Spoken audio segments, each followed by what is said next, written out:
Good evening. Good evening.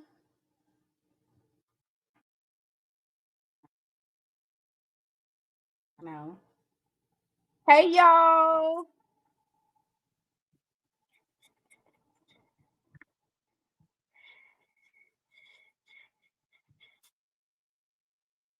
There we go. I'm over here just selecting stuff. Sorry about that. Good evening. Good evening. I'm sorry I'm late, y'all. I had to take practicing his swim practice, and it takes like 20 to 30 minutes to get back home. Happy homecoming. Happy homecoming. Happy homecoming to Alcorn, Jackson State. That Alcorn is wrong for scheduling their homecoming on the same weekend as Jackson State homecoming because Alcorn folks know they want to hit the Jackson State homecoming. They know where it's at. They know where it's at. Uh-oh. Hornets in the chat. Hornets in the chat. I want to say that Antoris is at Jackson State grad, maybe. But he let it be known that he is rooting for the Hornets this weekend. Oh, Miss Mary. Hey, Miss Mary. Hey, Freddie. Hey, Miss Bell. Hey, y'all. Hey, Miss Dina. Look, we got some stuff to talk about tonight. It's been nothing but pure chaos. Oh, wait a minute. They don't even have a football team. Y'all gonna have to do a scrimmage. Lincoln, California, they've missed the last two um, games because of injuries sustained versus I think Idaho State, maybe. Yeah, Brax asleep, John. It's the middle of the week. It's the middle of the week, Mr. Jones. Braxton is asleep. And if he's not asleep, he is pretending like he's asleep.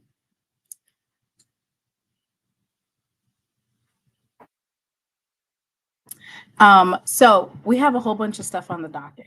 Let me go ahead and pull it up so I can stay on task. Okay. So, in no particular order, we have to talk about the Women's SWAC Media Day. Band of the Year loses another band. They make a public announcement. The HBCU Game of the Year, of course, is Alabama State versus the Jackson State University. And then allegedly, Blexit will be at Jackson State's homecoming. So we're going to encourage folks to basically gray rock them, ignore them, ask them, do they want to listen to some Boosie? Homecoming is for alums to come back to school, to reminisce on memories and see what's going on with the campus, what types of upgrades have been made and changes, and eat some really good food. We don't want to talk about DEI. We're trying to listen to some Boosie, and if you are fortunate enough to leave your kids at home, you might want to go to a day party. So now, some of us older folks, if we go to a day party, 9 times out of 10, we're not going to make it to the night party. We can't do both. Can't do day and night. Mm-mm. So, we don't want to talk about DEI and affirmative action. That's on y'all. That affects you because I'm pretty sure that you guys probably went to a PWI, those students that are planning on coming to our homecoming. So that DEI and affirmative action affects you. That doesn't affect us at a HBCU. See, time to spin the block. I did not have time to finish my bingo cards for homecoming, but they will be finished on Thursday. Y'all drop some more little items in the chat. So here's a couple of, let me pull up the homecoming items that I have. The homecoming items are: I've been at Freelons. I went to Soup's the Ultimate. Um, hey, Big Head. Um, Either you told somebody or somebody told you, I've been wanting you since school. So if you guys have any more like little sayings that happen at homecoming or things that happen at homecoming that are universal for HBCU homecomings, drop them in the chat. And congratulations to Mr. and Mrs. JSU. The coronation was tonight. So that's, I actually just saw a news clip from them speaking. They went to the local news and they were talking about their coronation. And let me write down, meet me behind the plaza. Wait a minute. Behind what plaza, Thetis? How you gonna meet somebody behind? Ooh, set it off by Boosie. Yes. Yes. That's like a homecoming hymnal. Boosie. Boosie Boo.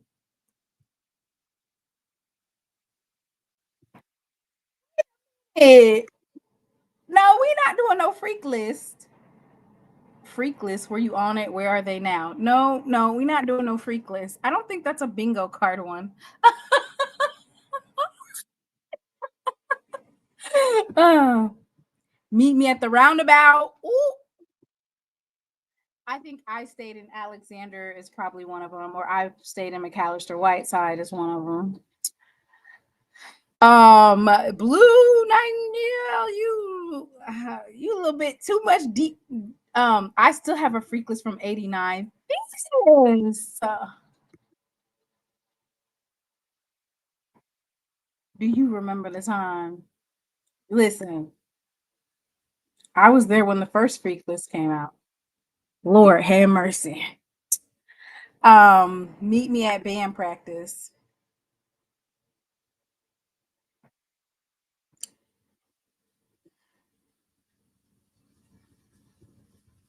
So Thetis and Blue Nightingale, y'all are just clowning. Y'all just cutting up.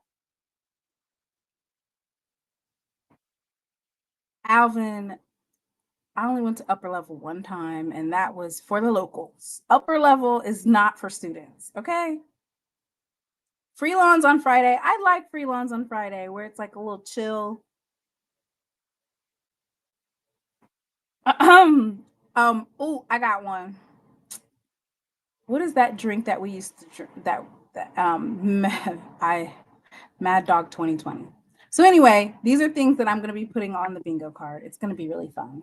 We're going to play that on Thursday. All right, let's get into SWAC Media Day. So if you did not have the chance to watch SWAC Media Day, you can go back to swactv.org. And let me see if it's, I don't know if they're going to stream it again or they're going to allow you to watch it from the beginning. Let's see.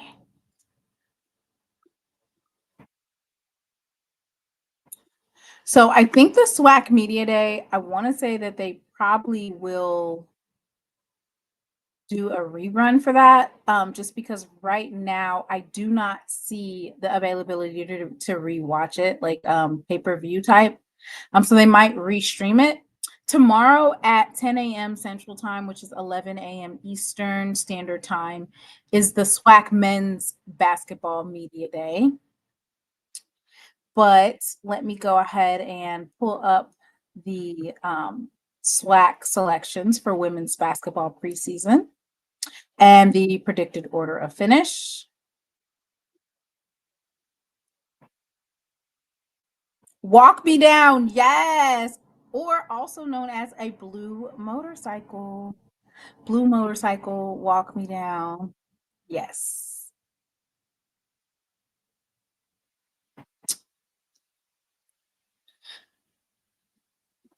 Remy since 1738. All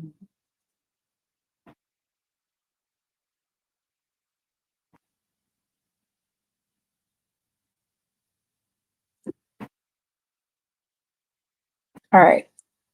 So, the predicted order of finish, Southern had 14 first place votes, Alabama A&M in second, Jackson State in third, Texas Southern in fourth, Grambling in fifth, Alcorn State in sixth, Bethune-Cookman in seventh, Florida A&M in eighth, Alabama State in ninth, Prairie View A&M in 10th, Arkansas Pine Bluff in 11th, and Mississippi Valley State in 12th. As you all know, the basketball tournament this year, I want to say, I believe they're including all 12 schools, allegedly. I'm going to put allegedly behind that. I just remember that they did do an update and they were going to allow everyone to participate in that tournament. So for the 2025-2026 Women's Basketball Preseason Awards, you have Kalia Walker from Alabama A&M.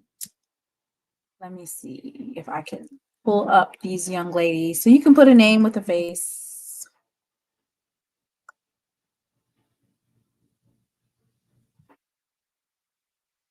They're expecting big things this year. Okay, so Kalia Walker is a 5'5" guard. She's a grad student from Alexander, Arkansas, and she previously played at Arkansas Pine Bluff. So she followed her coach to Alabama A&M. I don't have. Let's see if I can get her picture. Okay, so they don't have the pictures yet. Let's see if I can get her older picture. Maybe they just don't have them at all. Because I'm not seeing them. Okay, there we go.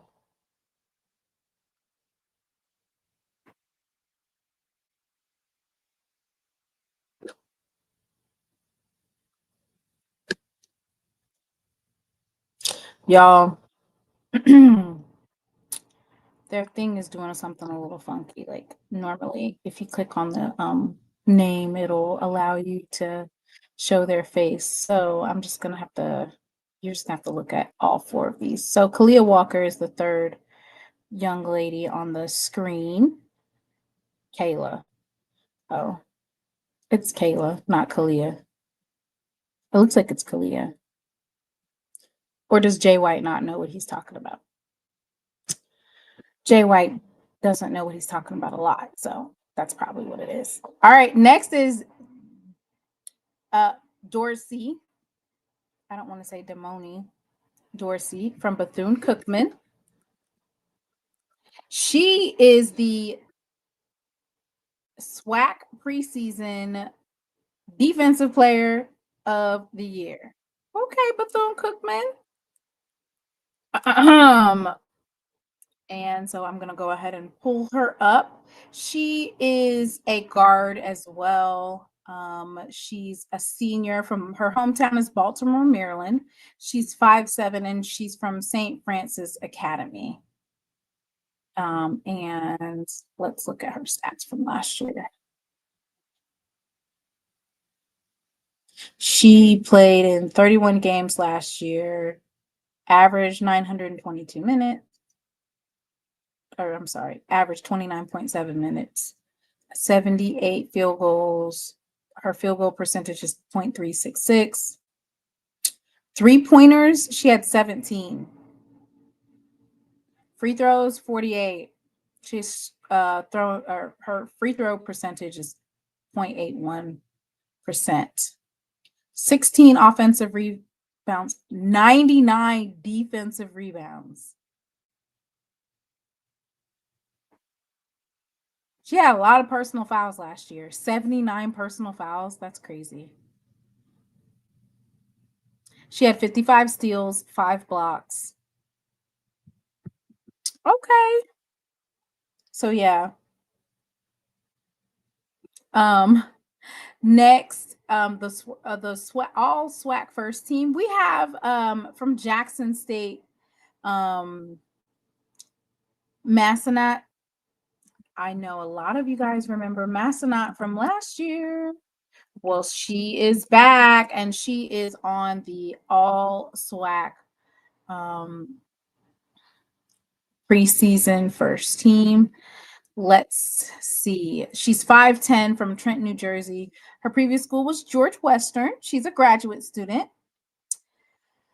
Let's look at her stats. So last year she played in 23 games. She averaged 25 minutes. She had 83 field goals, 34 3-pointers, 46 free throws. She has 78% percentage for free throws. She had 21 offensive rebounds, 74 defensive rebounds, 4 blocks, 29 steals, 246 points. She averaged 10.7 points per game. So let me go ahead and look at the other ones. Nakia Cheatham.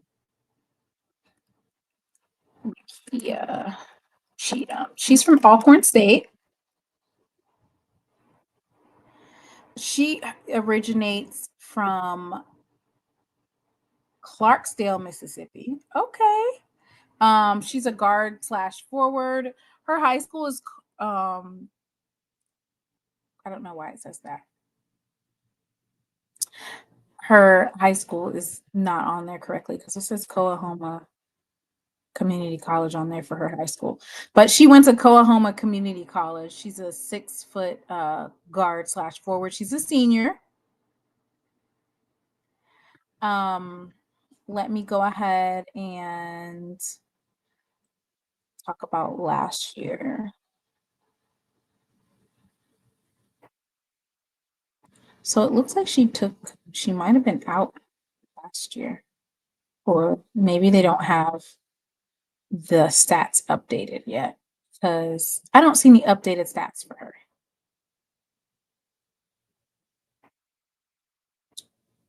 So I don't have the stats for her. The website's not updated yet for the 2024-2025 year. So moving right along, Kiara Henderson. So Alcorn State has 2 all SWAC first team players on there. So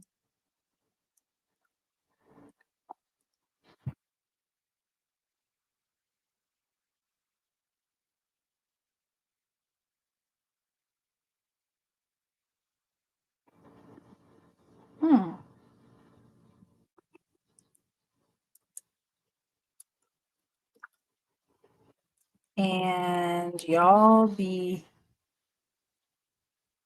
okay. Let's see. She's on here.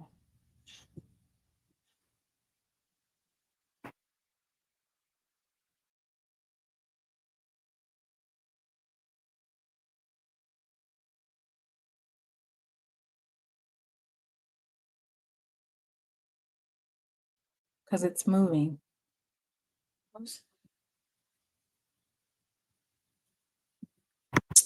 So I'm looking for Miss Kiara Henderson. She is a guard / forward, 5'9" senior. She's originally from Dallas, Fort Worth, Texas. Her previous school was Colby Community College. She's a criminal justice major and she's a senior.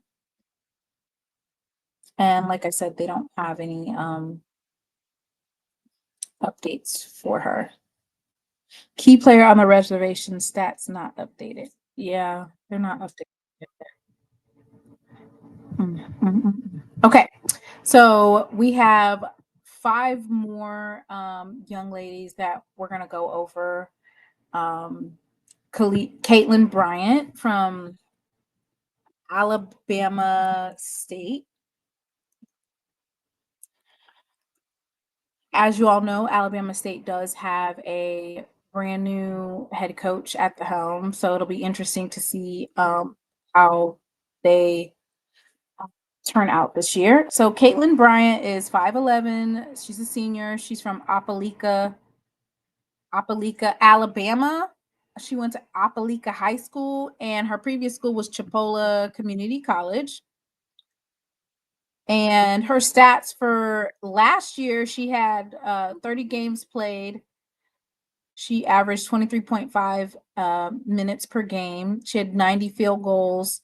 Her field goal percentage was .328, 25 three-pointers, 40 free throws. She averaged 25 offensive rebounds, 53 defensive, for a total of 78 rebounds. She had 24 steals and 6 blocks. Okay. She had 29 assists, so basically 1 assist per game. And that is Caitlin Bryant.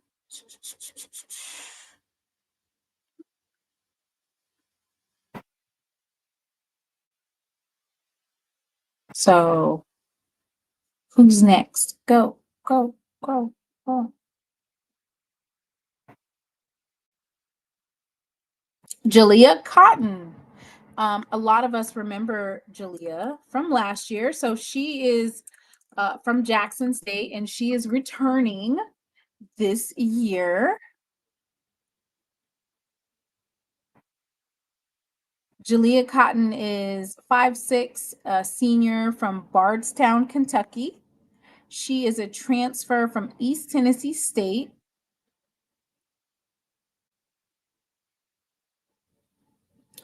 She played in 26 games. She averaged 31.3 minutes per game. She had 49 field goals, 21 three-point shots, 52 free throws. Her free throw percentage is .776, 12 offensive rebounds, 93 defensive rebounds, 4 blocks, 28 steals. She did have 99 turnovers. Good Lord, that's a lot of turnovers. But I am sure that they worked on it in the offseason and that they are going to fix that. She did have 79 assists on the year.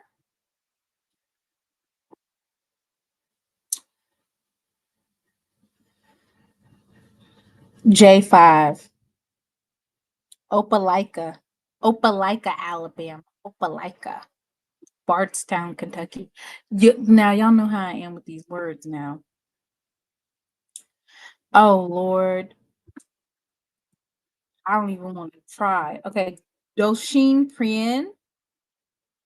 Dosheen Prien is from Grambling State. She's on the preseason second team. She's a point guard. She's 5'7", Boynton Beach, Florida, graduate student. She comes from Pensacola State College. She does not have any current stats available on the website at this time. I was going to read you her stats, but she doesn't have any that I can see right now.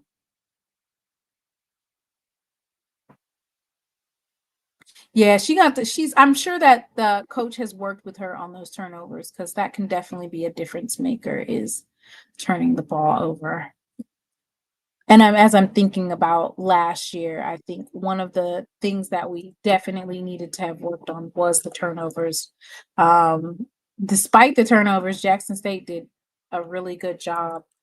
But, as always, room for improvement. And she is on the second team SWAC for preseason. The next in line is Janessa Kelly. Janessa Kelly is a guard, 5'9". She's a sophomore from Blanche Ellie High School, Margate, Florida. I don't know if that's Ellie or Eli. Blanche, I think it's Ellie High School, Margate, Florida. She's a sophomore guard. Last year's stats, she played in 24 games. She averaged 22 minutes per game, 59 field goals. She had 35 three-pointers. Her three-point percentage was .29, 27 free throws. She had 8 offensive rebounds, 12 defensive rebounds, 9 assists, 3 blocks, 19 steals. That is Janessa Kelly. and that's for Bethune-Cookman. All right, let's see who we rounding out with. Jada Belton from Alabama A&M. So we know, that basically football we're coming around the corner for October. This is like the money games right now. Basically, this is going to separate who is going to be in the running for the SWAC East and SWAC West, and then November happens, and then December happens, and basketball is upon us. Jada Belton is number 5. She's a forward/center, 6'4", from Baltimore, Maryland. She's a senior. Her previous school was Texas Southern, and she doesn't have any season highlights, but she was previously at Texas Southern. So that is none other than Jada Belton, who's a forward/center.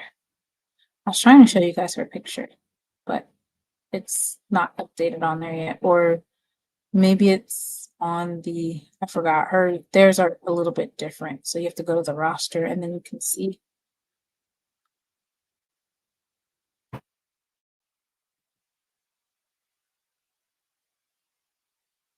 They do have Zaria Glover from Jackson State. She's now at Alabama A&M.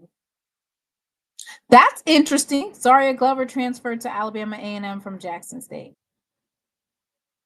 Yeah, so they don't have their pictures up at this point in time. So what's the guard name that always turn over the ball? Oh, Lord have mercy. I don't know what that guard's name is. We're talking about the preseason SWAC, all SWAC players. Let me see if she's still on the roster.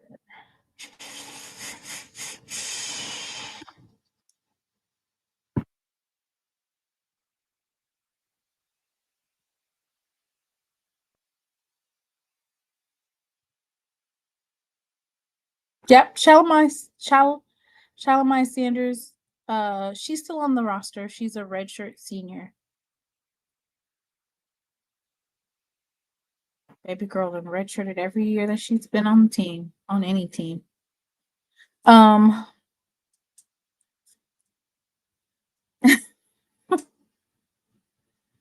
Major bullies. Stop being messy. All right. Okay. Oh, Lord. Does anybody seen Jerome? Anybody seen Jerome? Ooh. Let me see what this is right here. Oh, I'm not sure, but I know he out there somewhere. Ooh. Ooh, this is good. What's up, everybody? This is How we good, doing y'all. Hey, y'all. All right. So I'm going to read this homecoming pledge. This is a summons. This is a summons. Y'all need to be taking it, okay? We getting ready to take the homecoming pledge, all right? That's why some folks be like, "Are you coming to homecoming?" Don't tell nobody if you coming or not. Don't tell nobody, okay? They be plotting. Right, just say we'll see. Just say we'll see. Just show pop out. Just pop out. All right. Y'all. Now, some of y'all not going to want to take the homecoming pledge. You want to know why you don't want to take the homecoming pledge? Because y'all are going to be the main one doing this. All right. I will stay out of my ex's face, even if we're just friends. I will act like I have some home training. Folks get to leaving their significant others at home for homecoming. And they forget where they at. This is not the 2000s. Act like you got somebody at home. Hey, big hair. Hey, big. Don't go up in folks' inbox talk about some hey, big head. This is a good one. I will prioritize my spouse, my family, and my peace. No, hey, big head text. I'm grown. I will donate more money to my university than I spend on liquor. Legacy over liquor. Ooh. She said, I'm outside, but baby, my husband will be right there with me. I know that's right. Ooh. This Shanetta said, I'm not taking that pledge. I will not front about my post-college success. Folks be coming over here acting like they Bill Gates. You don't have to do all that. I will not try to party like I'm still 21. Oh, Lord. Be in somebody's hospital with an IV drip trying to act like you're 21. Make sure you drink lots of water, Gatorade. I'm 23, so I can't act like 21. Huh? You not old. I said, I'm 20. You're still young. I feel old. Ooh. Some of y'all are like, this is doing too much. All right. I will support student organizations, buy from alumni vendors, and put some money in the hands of students. Now, wait a minute now. Y'all can't just be putting your money in hands of students. That's a violation. So y'all be careful how you and what you do. I will wear my letters and my degree with pride. I will check on my people, uplift my classmates, and celebrate their wins like they're mine. I will not embarrass myself or my family, and I will not snitch on those who violate the pledge. Take me through there. Take me through there. Only way that I would ever want to go to a homecoming is if I'm there before Friday at noon, because everybody knows Friday at noon is when it's popping. Okay. What is it? Noon to 5? Speaking of donations, the Jackson State University did send out a request for donations. They are looking to raise roughly $250,000 during the homecoming week.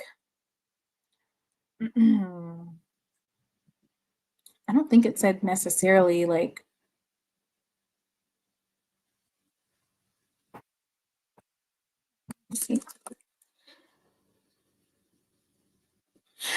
Did y'all see that Cash Money and is having like something in Vegas? I'm like, why y'all couldn't have done that the same week as us? It's that versus battle. No limit. Like, why? Oh yeah. Remind me to talk about game day parking. I gotta talk about that. I gotta talk about game day parking. Like why they couldn't have a concert out? Who is performing in Vegas? I want to say there is a performer. I just don't know who it is. All right. Let me pull up that information about the donating. They said donations. Donations. Gifts. More donations. Little I didn't get that text. There. I don't know why. Cash Money versus No Limit. Those dudes are older than me. Oh, wow. Wait, No Limit. They have Gucci Man. They got Boosie.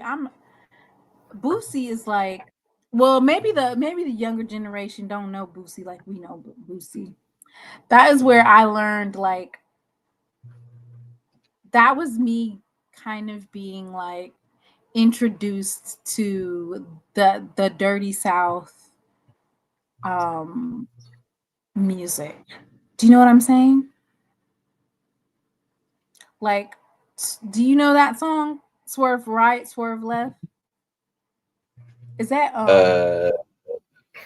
Swerve Right, Swerve Left? You ain't never had Swerve on them. You don't know that? I was just about to say, wasn't is it Master P the owner of that record company, No Limit? I was just about to ask that. Oh, I don't know. Yeah, he is. Well, he was founded by Master P. Well, what they say about being a child? I know they said something. I don't know. All right. Giving Matters, JSU Homecoming Campaign, October 5th through the 12th. Giving Matters is a new homecoming tradition uniting Tiger Nation to invest in student success and honor our legacy. So they're trying to raise $250,000.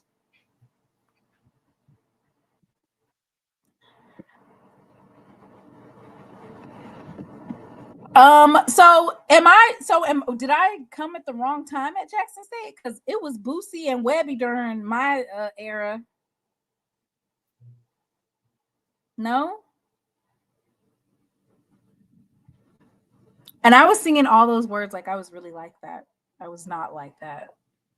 Like, you want to talk, you want to run your mouth, you want some, we'll set this, we'll set this.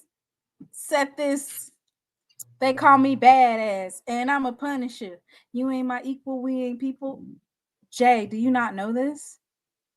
Okay, I know that song, but the other one. I told Mama I'm going outside. We don't need cable. Like, right? You know these things. I know right? that song, but I don't know the other one.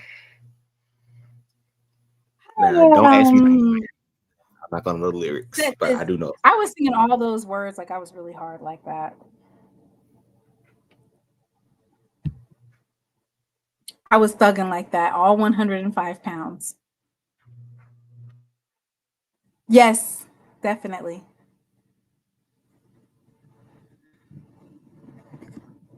Anyway, don't get me there. Oh, Webby, INDEPENDENT. Do you know what that means, man? INDEPENDENT. That was like, listen, I don't want to say Mississippi had music on lock. Okay? Mississippi definitely had the music on lock during that time frame.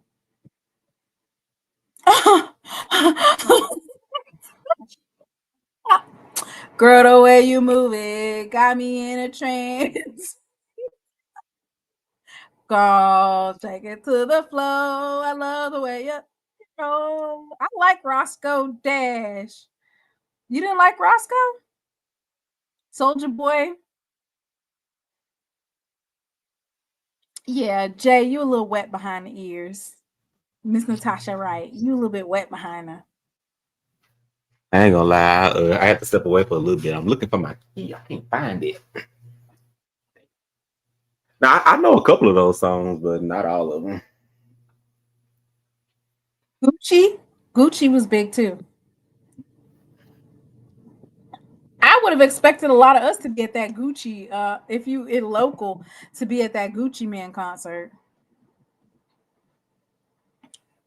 All I hear is old folks nasty music in Mississippi now. What type of Mississippi? Let me get out. Let me get back on top. I know what you talking about. I ain't gonna bring that up though. Let me not talk about that. What is the song? Who is it? What the players say? I will not embarrass myself or my family. I'm not gonna do it. No. I don't know no Mississippi. Oh, I don't know that one. Y'all got me. Nope. I'm confusing right there. All right, so I'm going to talk to you a little bit about game day parking. Visit Jackson is in partnership with the Hank Aaron Sports Academy. They will be providing a convenient game day shuttle service for Jackson State University's homecoming game against Alabama State University on Saturday, October 11th. Kickoff for the JSU Tiger and Alabama State Hornets is scheduled for 2:30 p.m. The shuttle details are as follows. Hours of operation are from 11 a.m. to 7:30 p.m. The kickoff is at 2:30. Pickup drop-off location, Smith Wills Stadium at 1200 Lakeland Drive. The cost is $25 per vehicle. It includes round-trip shuttle service. Oh, wow. So that is, of course, the Visit Jackson in partnership with Hank Aaron Sports Academy. So if you are looking for a way, because game day parking is sold out. I want to say they had a couple of tailgate parking still available, but everything else is, yeah. So another announcement that we are making is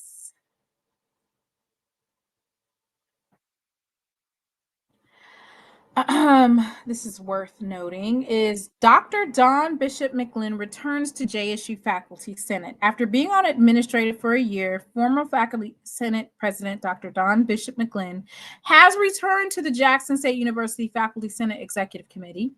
Based upon the Faculty Senate's constitution, the immediate past president of the Faculty Senate, which she is, serves on the executive committee. To a lay person, that may not mean much. Which it means, however, is that McGlynn gets to sit with the rest of the officers of the Faculty Senate to establish its agenda, plan its strategies, meet with administrators, and in every other way function as a leader of the Faculty Senate.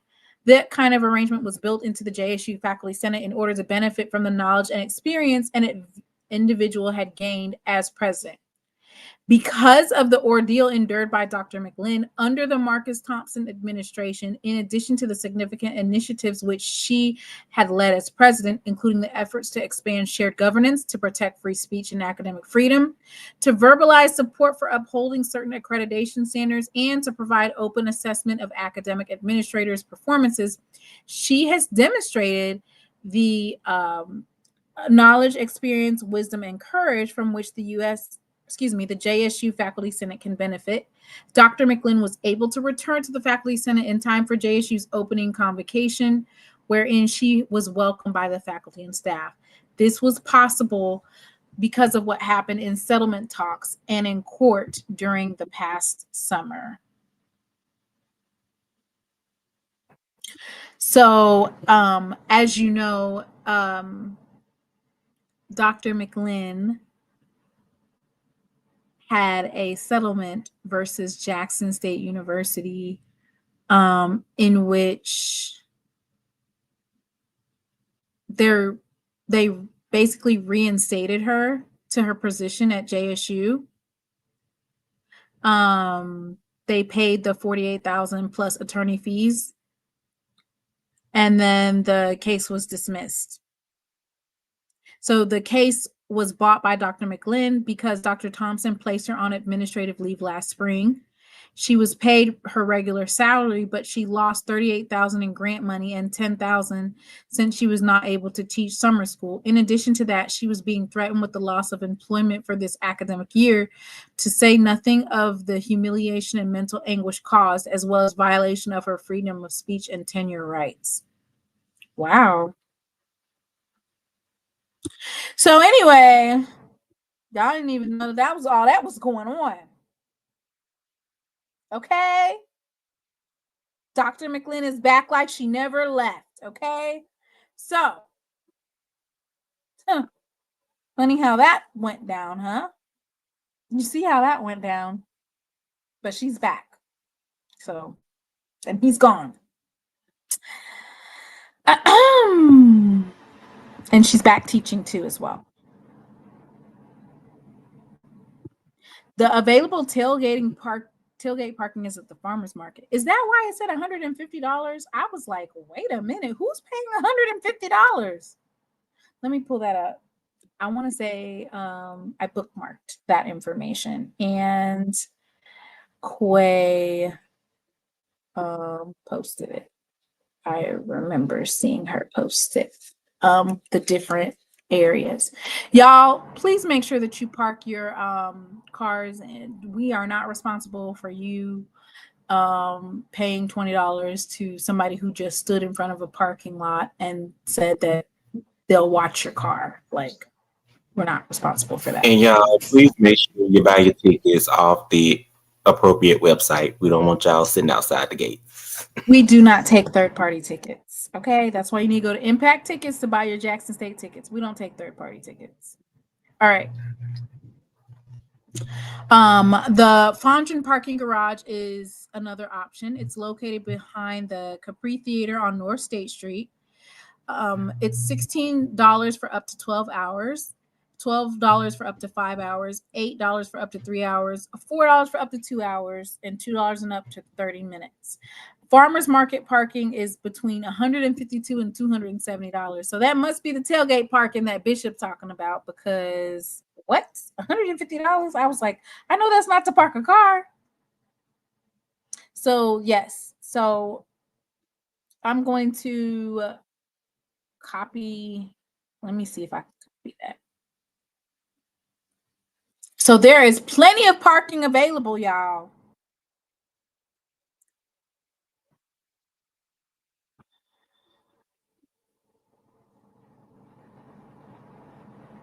Okay. Now, let me go ahead and look up the weather for y'all. You know what the weather's going to be like? Nephew? Let me look at the weather for y'all. Well, as of now, the weather stays supposed to be clear sky. It's clear skies and it's 80 degrees. It's going to be nice, y'all. It's going to be nice. The kickoff's at 2:30. Well, dang, it's going to be kind of hot. It's going to be 84 at 2 o'clock. Or is that for today? Let me see. Oh, no, that's for today. So on High of low 80s and a low 60s. 80s. Yeah. So it's going to be one of those hot and cold type of days where you're going to be wearing like a sweater if you're out at night or early in the morning, and then you're going to be without it. So dressed in layers, basically.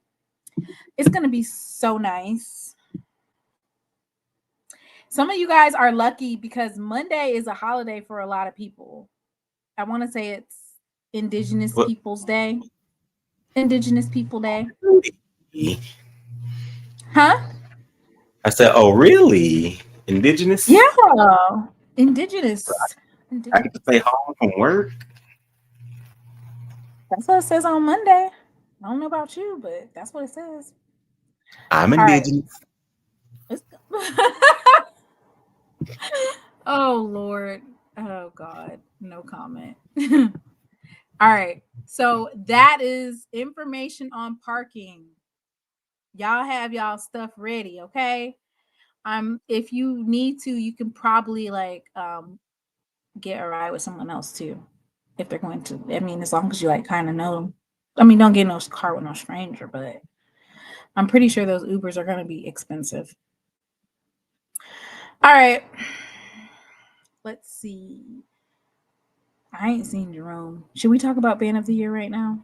Yeah. Yes. No. Band of the Year. Jerome, this is the summons. Where you at?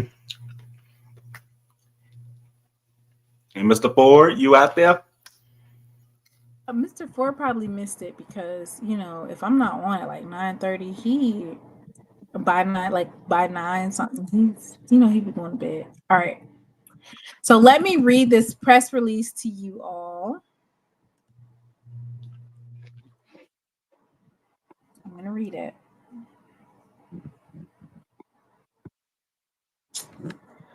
And sometimes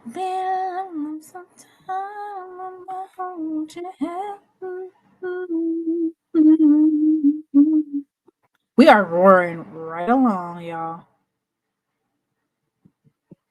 Yep, it's a federal holiday. Okay.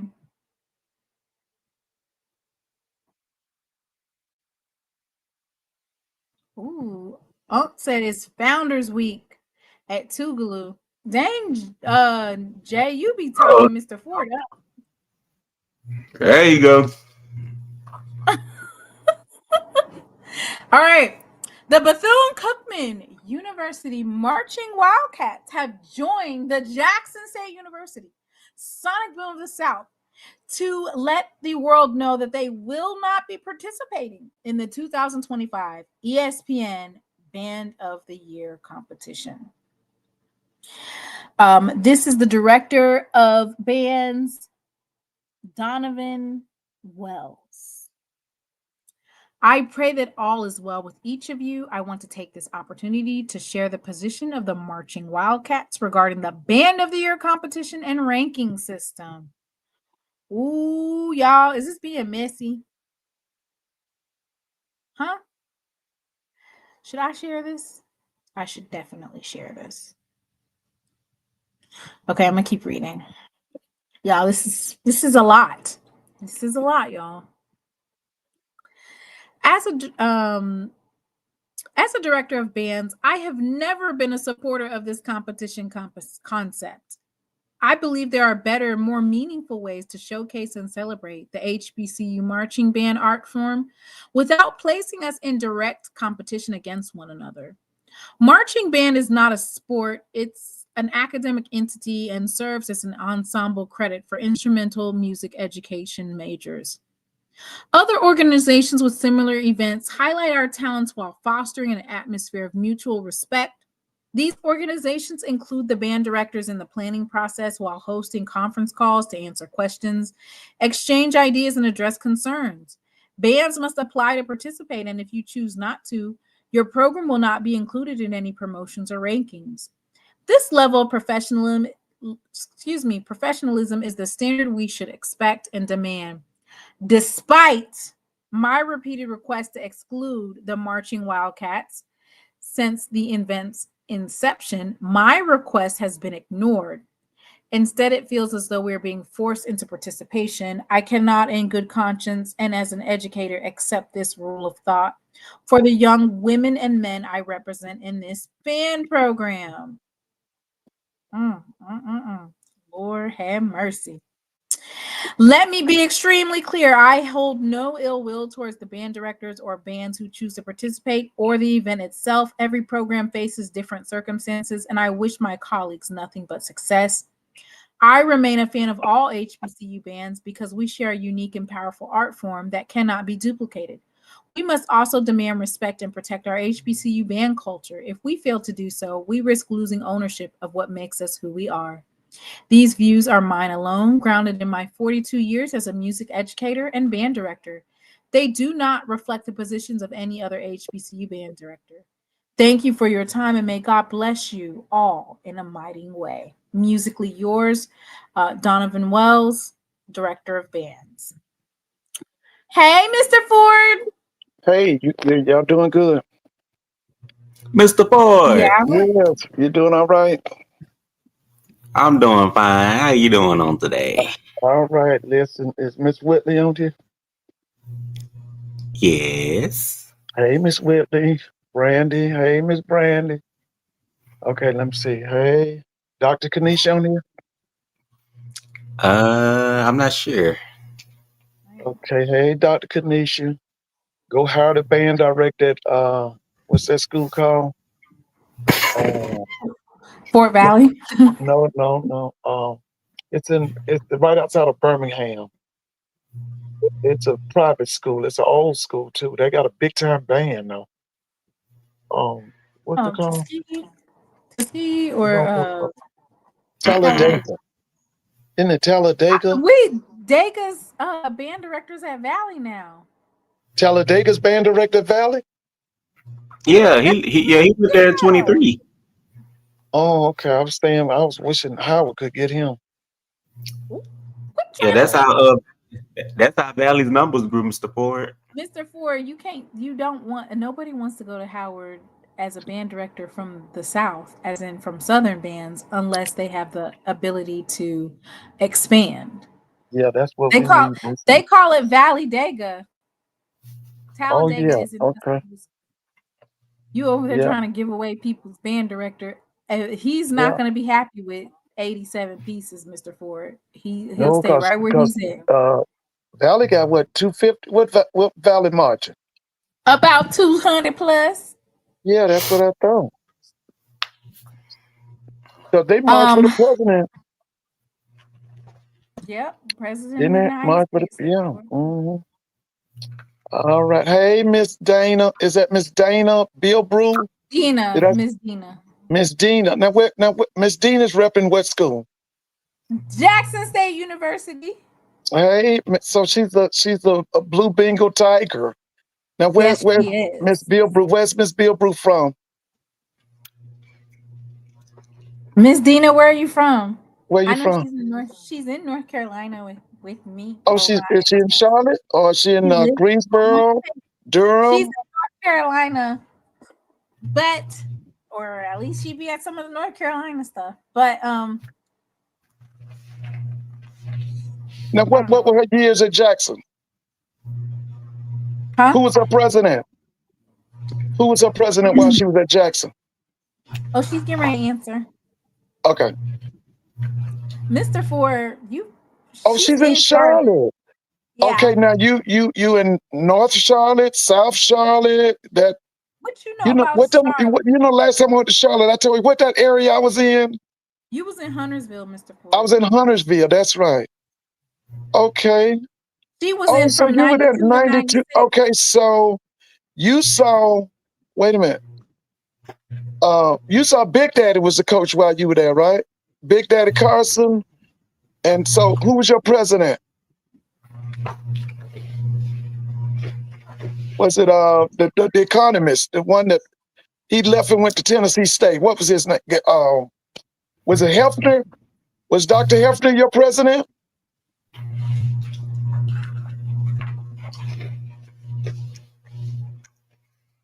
Oh, Dr. Lyons. Okay, Dr. Lyons. Okay. Yeah, Bayless, this is the FBI. Yeah, this the FBI. Mr. Ford. Uh-huh. You missed it. What happened? Ooh, you missed it. There's so much stuff going on, Mr. Ford. It's a dirty mess. It's a dirty mess. So first of all, it's homecoming week for Jackson State. Right, yeah.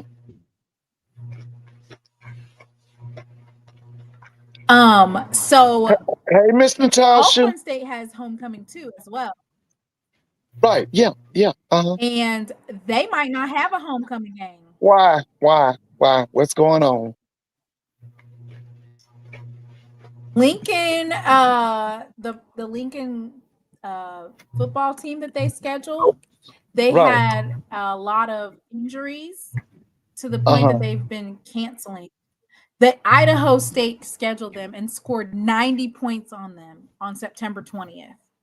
And they have not been able to recuperate. Okay. 90 points. Why would you even schedule?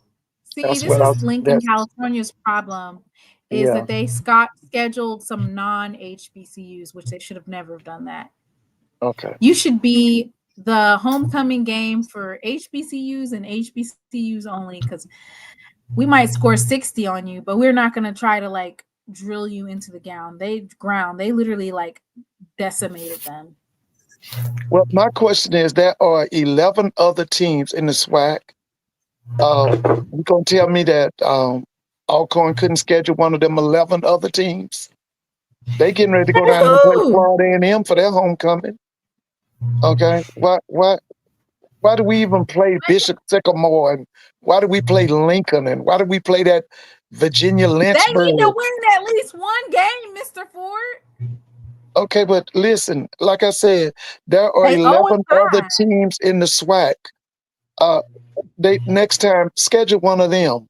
Leave Lincoln alone. Leave Virginia Lynchburg alone. Leave Bishop Sycamore. Leave all them people alone. Leave them people alone. Oh, it's a dirty mess, Mr. Ford. They could have got. Why didn't they get Pine Bluff? Oh, they played Pine Bluff in Memphis, right? And they lost that. Okay. Let's see. What about? Do they play Texas Southern? Is Texas Southern a home game for them?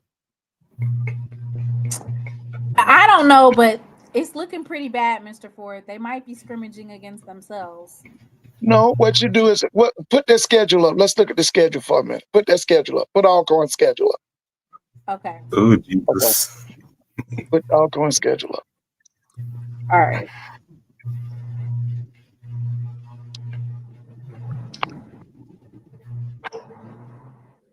Dang, 0-5 and 0-2 in the SWAC. It's so hard in the It's so hard. Okay, look, Mr. Ford, they've already played Northwestern State Demons. They played Alabama A&M. They played Mississippi State. They had a bye week on the 20th. They played UAPB and they played Prairie View. Okay, so who comes? Okay, stop right there. Let's see. Where is the Texas Southern Florida game? A&M? Florida A&M is playing. You know what? The homecoming game should have been in Houston, Southern. Texas. The homecoming game should have been Southern. What's that date? That's November 8th, Mr. Ford. Okay, that should have been the homecoming game. On the 8th? Yeah, it should have been the homecoming game right there. You bringing in a big time opponent, a natural rival. Okay, they're gonna bring a crowd. Oh, I see what you're saying. Yeah, they should have played Southern for the homecoming. November 8th should be homecoming for all. Yeah.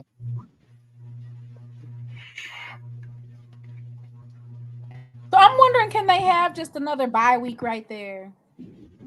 Do they have to schedule? Yeah, what they do is reschedule homecoming. Do they have to schedule that 8th. game? Like, is that a game that they miss?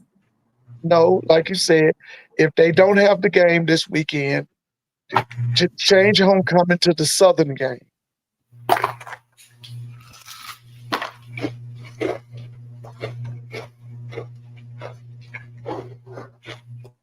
That's what you do.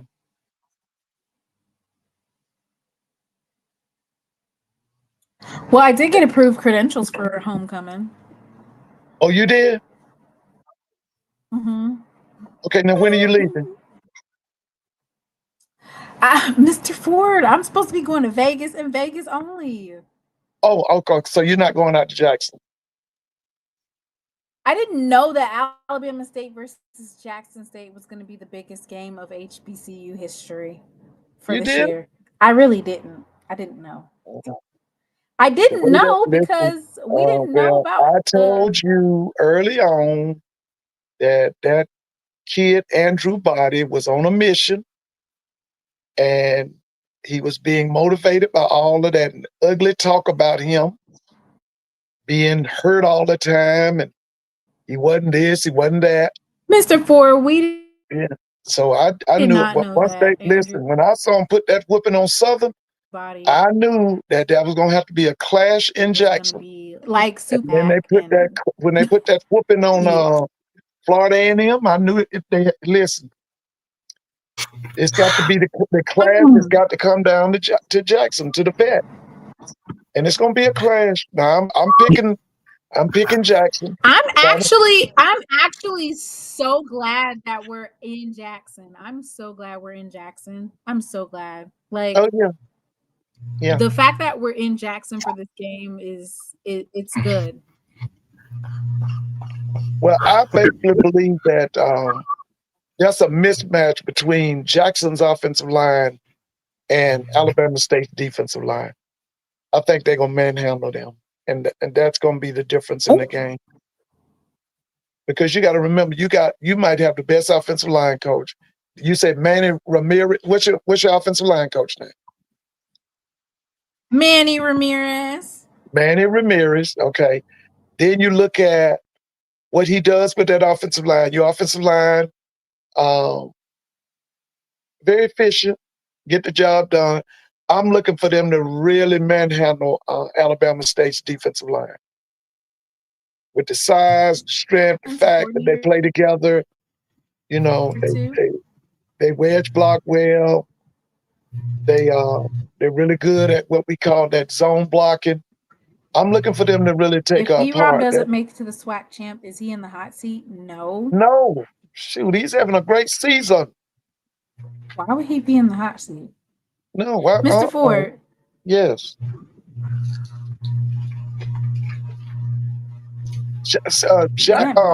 Alabama State might be the second best black college team in America after Jackson. We can't hear you. Oh, you can't hear me? I can hear him. You can't hear me? Yeah, I can hear you, Mr. Ford. Oh, okay. Okay. Okay, first of all, why y'all talking about me in the comments like that? Yeah, I'm not eating cereal, I'm eating chicken. That's why I had to mute myself. Mr. Ford, show people they talking about me in the comments. They talking about you in the comments. What you doing? I'm not eating cereal, y'all. I'm eating chicken. I'm muting myself, Mr. Ford. They talking about me. Somebody said he keeps losing to JSU. Everybody been losing to JSU the last 4 or 5 years, isn't it?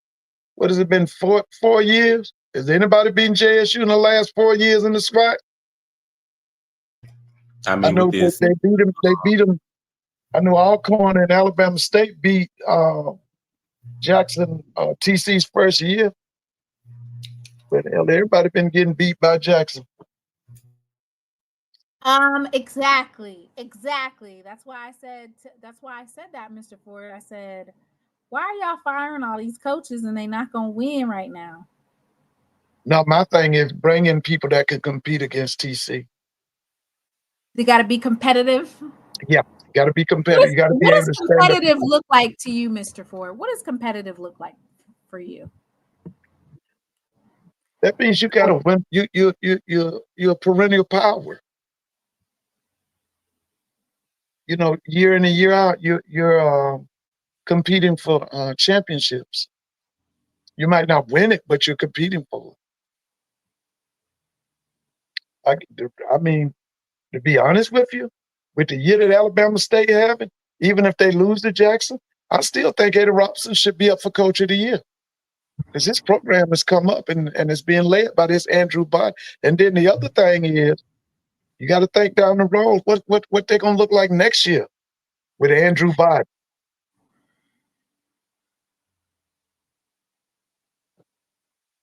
I just think they just. Did you say Coach of the Year? Yeah, I think he should be up for Coach of the Year, whether they win or lose. Might be up for it, but Coach of the Year is undefeated in the SWAC. That's what Coach of the Year looks like. Well, we'll see.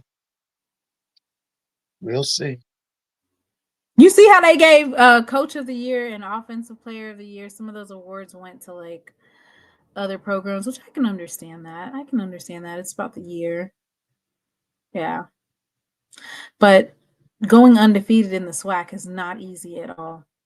And you know we getting ready to drag your Tigers all up and down the field in Vegas, Mr. Ford. Yeah. It's getting time. That one is going to be an exceptionally brutal Tiger on Tiger battle. Yeah. We need like 900 yards of offense. We did 700 last weekend. We need like 900 yards of offense. Well, I mean, I'm gonna now. This game is at Saturday at 3:30 or 4 o'clock. This one, the one that is at 3:30 your time. So it's at 2:30 p.m. but 3:30 your time. Your time, yeah. Okay. A lot of people be tuning into that. That's ESPNU, right? Tuned in, okay? This is the game of the year. Yeah, this is. It's a game of the year. No other game has this much impact this year than the Alabama State versus Jackson State. Just because simply and listen, let me say this.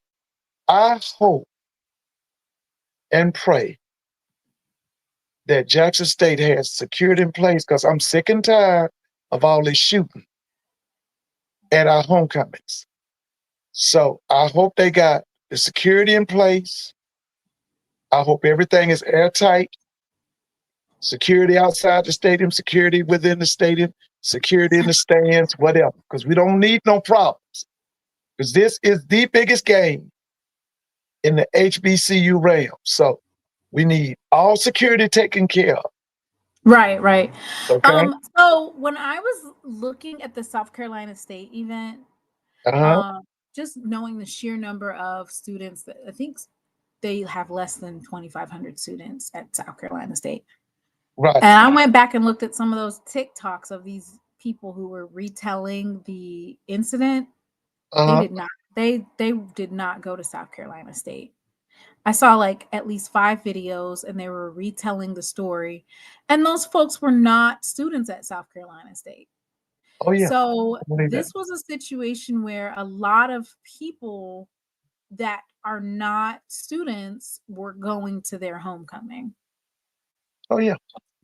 And I'm trying to think about the last time that I went to homecoming, like who was on the yard or you know, and they were all like alums that come on the yard. I don't really see too many like Locals. locals on Jackson State campus. I'm not going to say they can't be on campus, but you know, there is some people that are supposed to be coming to Jackson State, and they're called Blexit. Have you heard about this, Mr. Ford? Now you got to tell me about that. I don't know a thing about So Blexit is an extension of Turning Point USA, and it stands for Black Exit. It's a conservative political campaign focusing on economic independence. The goal is to encourage Black Americans and other minorities to leave the Democratic Party and join the Republican Party, which why would anybody ever want to do that? So you're going to exchange one slave master for the other. Right. And then it said Okay. they're touring historically Black colleges and universities to promote conservative ideas. And I'm just like, you need to leave us alone for homecoming. Nobody wants to talk about politics during homecoming. We over here trying to see, you know, is our little yeah still fine, or you know, then got bald and picked up some weight, and or is this person married, or is that person this, or how is this person doing? I haven't seen them in a month of Sundays. Nobody is worried about talking about DEI and affirmative action. We don't care about that because at HBCUs, affirmative action is not a thing. DEI is not a thing in terms of Black Americans. Like, that's not something that we have to deal with. Now, the PWI that you graduated from, that's on you. You are literally affirmative action. But they're supposed to come to our homecoming, Mr. Ford. And I just got word. So let me ask you something. So y'all can look forward to seeing Candace Owens. Is she gonna be at Jackson State's homecoming? Ooh, she said that she sold that organization to Turning Point. Oh, okay. Oh, so the coons are coming, huh? Well, according to Miss Rochelle said, put the Sonic Boom of the South right beside them. I was actually got confirmation that they are not authorized to be on campus, but Good. they are going to be utilizing it's a public university, state university, and they're going to be using their freedom of speech to basically say that they're allowed to be on there. I'm like, man, you better come over here and listen to this little Boosie and get a plate of some soul food and kick it. Didn't the people at Tennessee State run MAGA off that campus or something? They did. You know, Tennessee State's a private university, though, isn't it? Oh no, it's not. It's not private. No. What I think the reason why they were able to run them off is because they had tables, chairs, and electronics set up, so you can't have like a standing type of situation. But I think that you are allowed to stand there and talk. Oh, okay. Someone said they need to get the purple, the guys that wear the purple that talk about freedom. What are those young black men that wear purple? They're not Qs, but they're like the ones that talk about God and stuff like that. Do you know who I'm talking about, Mr. Ford? Yeah. Yeah, I know who you're talking about. They need to send them in to argue with them because they both like arguing. Oh, okay. Oh, they're saying, and they're black too. Like you said, they're sending them, the Israelites. Okay, the gospel cues. Send in the Hebrew Israelites to go talk to them. Okay, now the one that has the gold that you're talking about, that's Brother Nathaniel's group. Oh, Um, Brother is it Nathaniel. IUC? Yeah. Yeah, because there's several different branches. Yeah, well, they need to send them in Yeah. and send them in to interject in the yeah, because we're trying to see like, hey, big head, how you doing? We're trying to listen to some Boosie on the yard, walk up and down the yard. Like we aren't trying to talk about that. But I gathered up the different stats for Andrew Body and Jacobian Morgan. Andrew Body has 1,038 yards, 14 touchdowns, 0 interceptions. He's throwing currently at 69.7%, 1 rushing touchdown. Jacobian Morgan has 925 yards, 6 touchdowns, 1 interception. He has a 60.2% completion rate and 1 rushing touchdown. When we talk about both of these offensive lines, between Andrew Body and Jacobian Morgan, and we go back and watch some of the film, I do see Andrew Body has to scramble a little bit more often than Jacobian Morgan, like in terms of their offensive lines. So Alabama State does have a decent offensive line, but I do see Andrew Body scrambling a little bit more. You know, when he does his first look, his second look, and then he'll take off. Well, he's actually at his best when he's scrambling, whether he's scrambling to throw or scrambling to run.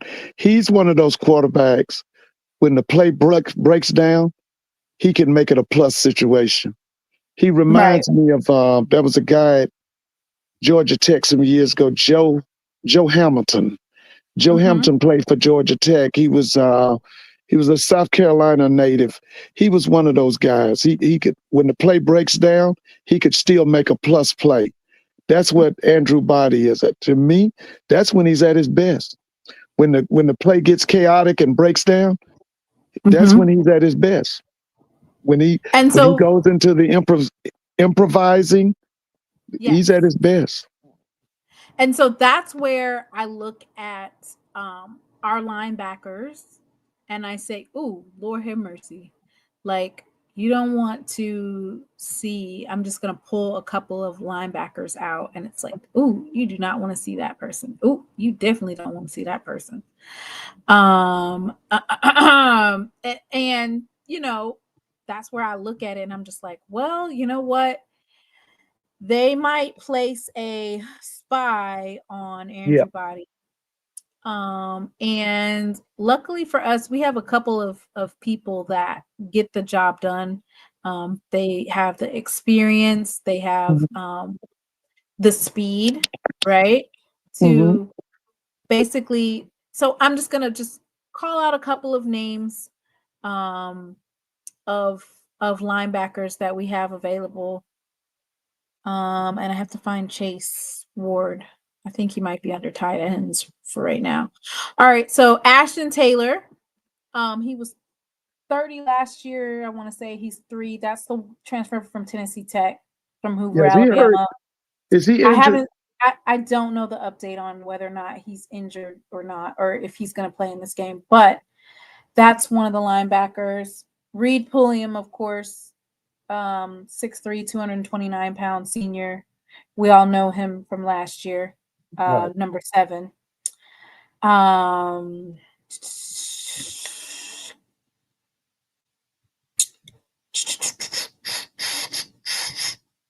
Ja'Cory Harkin is a pretty hard-hitting linebacker as well. What's his number? 32. Yeah, I've seen him. Yeah. 6'1", 220 pounds. He's from Mary Hardin Baylor, Frisco, Texas. Okay. Let me get that tight end because he has been playing. He's signaled as a tight end. I think. Where is he? Chase Ward.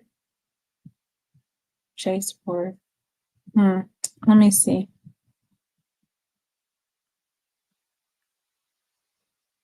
What they got him titled as? They might have switched his position over time. So let me go look him up. And he's the one that had, they got him on edge now. Okay, Chase. So Jace, when he was recruited from Carrollton High School, Carrollton, Georgia, Jace was a tight end / linebacker. They done moved him to the edge. You know, this is the young man who had the interception last week. Okay.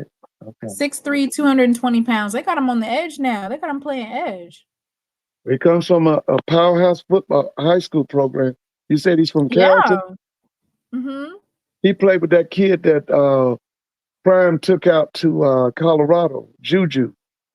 He has 4 solo tackles, 2 assists for 6 total tackles, 1 tackle for loss for 2 yards, and 1 interception in that game versus Alabama A&M. So I didn't know they moved him to edge. So another thing that I wanted to talk about was the fact that Andrew Body is also comfortable in the pocket. And if I want to say there was 2 or 3 games that Alabama State, and I think that was on purpose, they reduced the amount of plays being called that are run plays for the quarterback and focused on setting Andrew Body in the pocket. And so when I asked Coach Eddie Robinson about that, he just said that they basically take what the defense gives them, and that Andrew Body wasn't able to really get out of the pocket, but that's when he was able to kind of like depend on his other running backs, which is Carl Ligon is one of them, to get those yardages, get the yardage in the terms of rushing. So I was like, we're going to have to lean on our DBs and corners. What do you think about our DB and corner play, Mr. Ford? It's pretty good. It's pretty good. Now, Bama State's receiving core is nothing close to Jackson's receiving core, but they got some guys who can make some plays. I really like that guy. You just called out his name, Carl Ligon. I like him. Now he's a transfer. Didn't he go to Southern? Ooh, Where was he? Where was he in Nation? Let me look. I want to say that I think he was at Southern. I think so too. And yeah, I like him. He's definitely one of, now of course Andrew Body has the top amount of rushing on the team, which for me it's like he has to be like literally everything, right? In terms of the rusher, the quarterback, like he has a lot on his plate. But when you have a defense like Jackson State, you're going to have to lean on those other offensive weapons, and they have to basically, they're going to have to make plays, especially with this type of defense that they're coming at. So let me look at their wide receivers.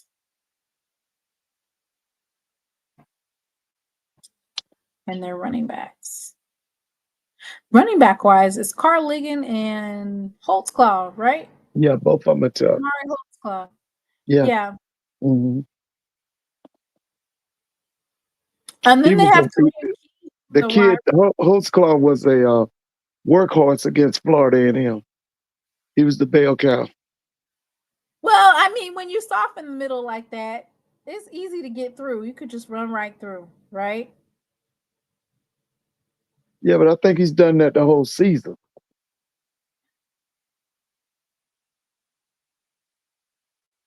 Unc says Alabama State has 2 good wide receivers. Well, shoot, that's all you need, ain't it? All right, so Holtzclaw and Carl Ligon, those are basically the top 2 running backs for Alabama State. Holtzclaw is 5'8", 183 pounds. He's a sophomore from North Fort Lauderdale, Florida, from Coconut Creek High School. Carl Ligon is 165 pounds, 5'10", from Prattville, Alabama. He is a transfer, like you said, from Southern and East Central Community College.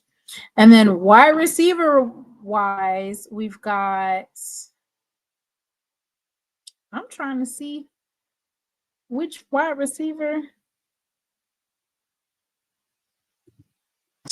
Let me see who their top wide receiver is. Because he definitely, in terms of like passing, Andrew Body's not scared to spread the love. So Jalen Jones is their top receiver. He has 430 yards and 6 touchdowns. So Jalen Jones is going to be, and then Ajay Harrell. He's a redshirt freshman. Okay. He had 6 receptions for 174 yards versus UAB. Versus Florida A&M, he had 2 receptions for 43 yards and 2 touchdowns. And then he had 4 receptions for 63 yards versus Bethune-Cookman. So Jalen Jones is one of the weapons that Jackson State is definitely going to have to lock down. And so when I go to Jackson State's roster and I say, who would I place on a Jalen Jones to basically wipe out that and make Andrew Body lean on other receivers? So Kamari Rogers comes to mind, of course. That's the DB from Mississippi State. I want to say his dad is a graduate of Jackson State. Yeah, his dad is a coach too, isn't he? Yeah, Marcus Rogers. Hey, Miss Brenda, I love him. I loved him last year. I love, he's a slot. You can even run him out the backfield. He can punt return, kickoff return. He's very versatile. We used to call guys like him a utility man. Yeah, Dupree's really good. I like him. Marcus Dupree grandson. Marcus Dupree grandson. Now, he ain't. Let me tell you this: he ain't his granddaddy now, because his granddaddy was the truth. I was watching I guess somebody did like a YouTube biography of him and him going to the school and then disappearing from the school. I'm like, what is going on? Yeah. They were saying that when coaches would go visit to basically give him an offer, that they couldn't describe what he was on paper. That one coach put he was indescribable. They couldn't even describe how talented he was. Yeah, he was a big old guy with world-class speed. I mean, he was a giant for a running back.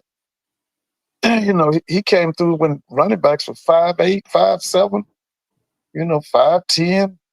This guy was well over 6 feet and was a sprinter. So at DB and at corner, we have so many weapons. So Kamari Rogers, Levy White, Mike Smith III, Shamar Hawkins is a beast, BJ Washington, Anthony, Cam Silas. Now, Cam was hard hitting this past week. Oh, yeah. KJ Chisholm, he's been doing really well with coverage and pass breakups. Jordan Helton, Camden Hardy, Cheney. So one thing that I like about the fact that we have a home game is that you're able to utilize your full roster. Right. That's probably one of the biggest advantages that we have this weekend is the ability to empty the clip in terms of rotation, defensive rotation, and everything. Marcus Dupree is from Philadelphia, Mississippi.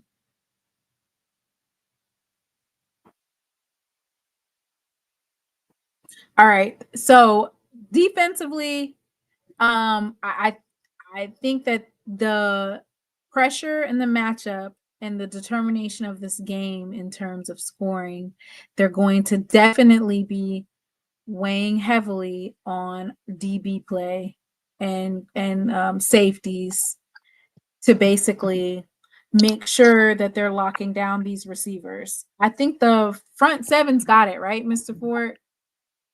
Yeah. Oh yeah. Yeah.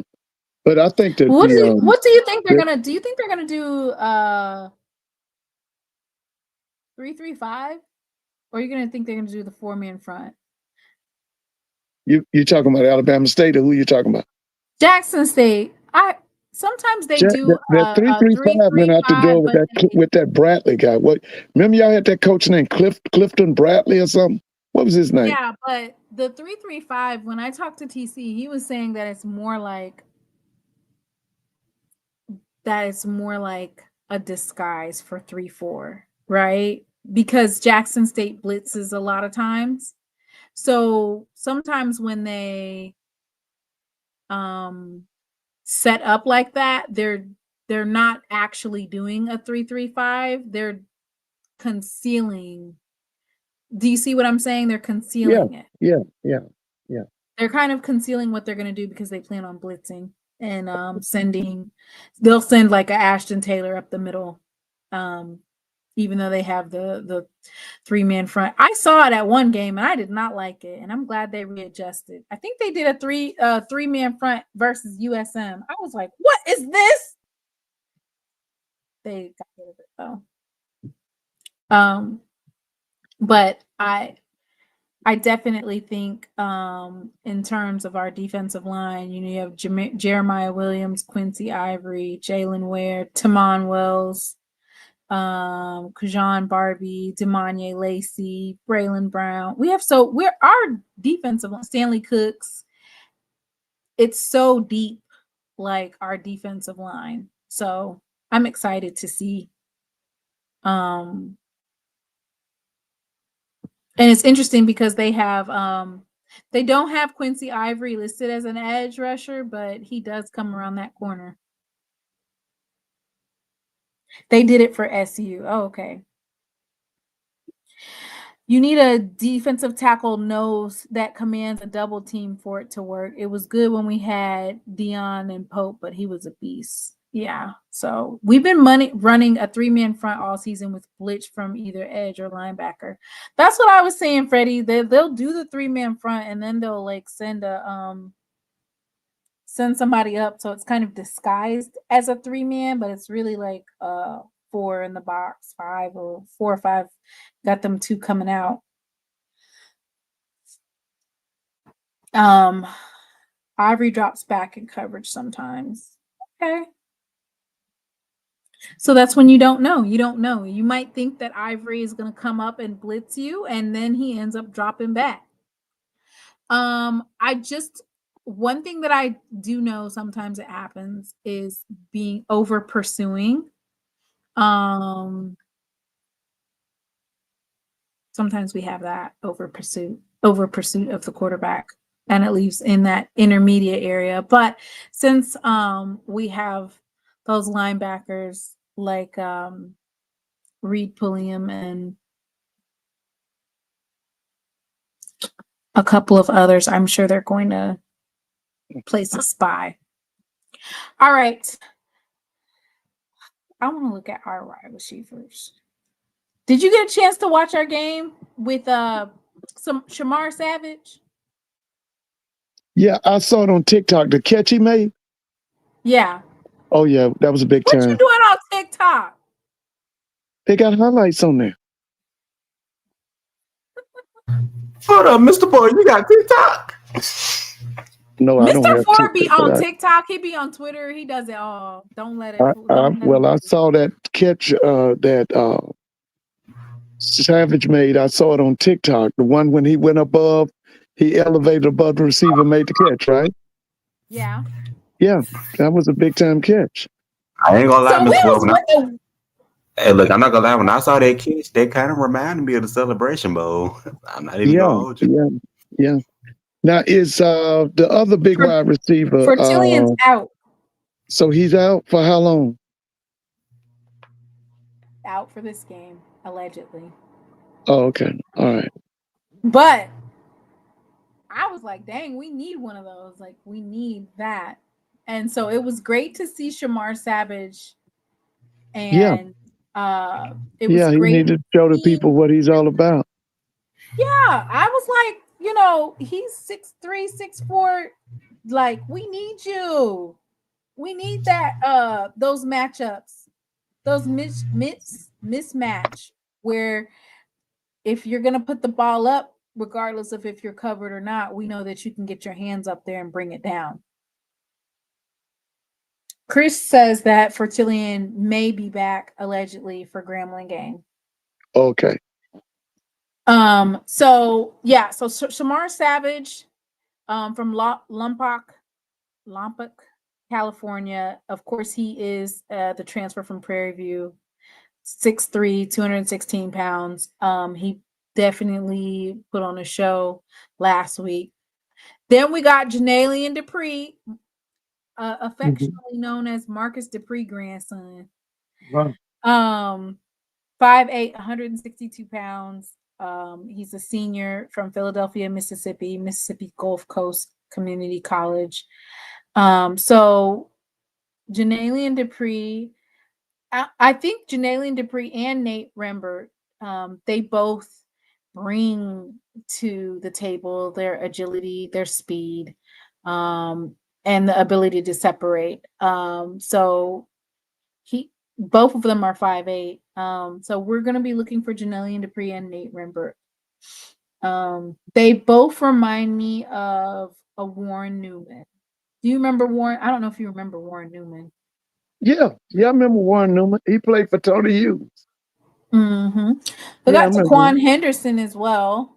Kobe Paul, Jamil Gardner, and That's the kid to me that's wide receiver 7. 1. Yeah, that kid number 7 is wide receiver 1. Yeah, he's 6 foot, 186 pounds, Kent State transfer from. He's a kid from up north, right? And where's he from? Detroit, Michigan. Yeah. Detroit. Yeah, he's been balling. That kid's been balling. I thought he had a good game last year in the Celebration Bowl. Yeah. Don't sleep on it.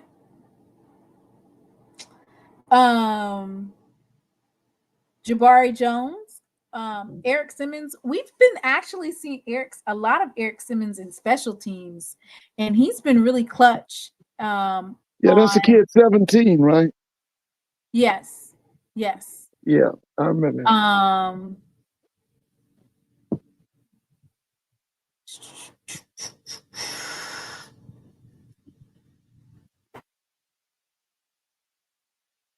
Yes, so he's played in 4 games, 6 attempts for 151 yards. His longest kick return was 77 yards. So he's definitely been clutch for special teams. And in tackling too. I want to say he had a really big tackle in a couple of games. So I'm excited to see our special teams. Mr. Ford, they're saying, give the ball to Marcus Dupree, grandson.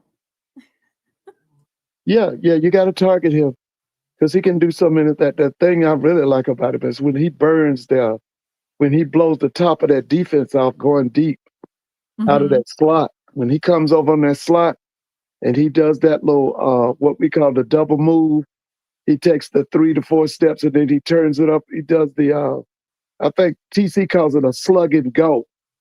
When he does that slug and go, he's dangerous. Mm-hmm. He's dangerous. And so is that Rembert kid too. Yes. So when I think about this particular game and I'm thinking about what are some things that Jackson State is probably honing in on this week, and what are some things that Alabama State is honing in on this week? The main thing that I could say is penalties. Good Lord. Like, you got to stop the penalties. And then I don't know if it's which center it is that has a lot of like false starts, but we can't be having those types of. penalties. Well, the other thing that TC is going to do, he and what you call him Rip Kirk. Rip Kirk. Well, it's Rip Kirk and Manny Ramirez. I want to say Manny Ramirez is this co-offensive coordinator. Right. Now, one of the things they're going to do is they're going to keep Andrew Body on the bench by running that football. One of the things about Body is as long as he's out there, he can make points. He can score. So what you do with a guy like that, you control the football. You control the tempo of the game. And that's what they're gonna do with that big offensive line. They're gonna keep him on the bench. They're gonna run the Alabama State defense ragged. Yeah. It's going and it's not. I don't think it's gonna be hard to do because of the fact I told you that Jackson offensive line is really efficient. They're well coached. Now, like I said, I'm like you. They got to cut down on all them penalties now. That don't make no sense. Yeah. But as far as efficiency, that's a big time offensive line.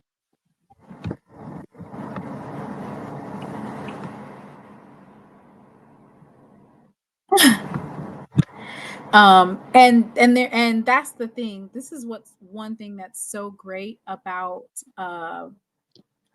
when we talk about matchups, which is Jackson State has a big offensive line, huge and great with opening those lanes, right? And Alabama State has no run defense. Well, and the other thing about about Jackson State is you got the two tackles, the two guards in the center. But here's the thing that when they come in with max protect, with Landy on one side, Jency Riley on the other side, man, now you talking about power. You talking about being unstoppable. When they do that, man. Jackson State, 2 touchdowns. Hey, Mr. Mona, I got to get in this bed. All right. I will see you Thursday. Okay. I think I'm going to bring someone on to talk. Okay. Sports Talking with JB, maybe Sports Talking with JB will come on here. He's got some Hornets in the chat, so maybe he'll come represent Alabama State. Okay. All right. Good night. You got Okay. Good night. How many rushing yards do they give up a game? Well, that is something that I can definitely find out for you. Let's go and look it up. I want to say they gave up 500 yards of offense versus Bethune. I was like, it's Bethune. I mean, that's not being disrespectful to Bethune, but it's just like, if Bethune can put up that much against Alabama State, I know we could put some up. Let's see. Let's do the team stats.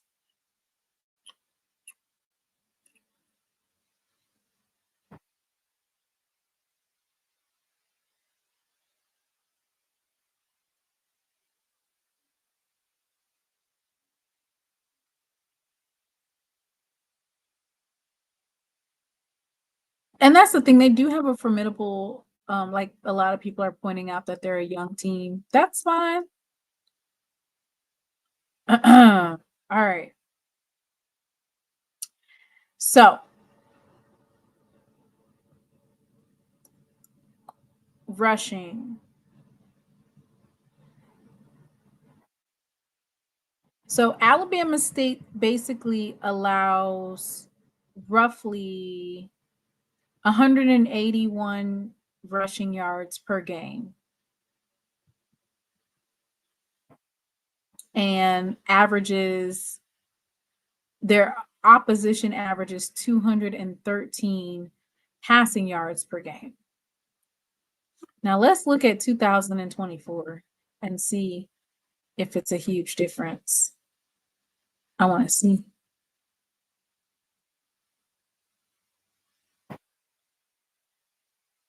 Let's see.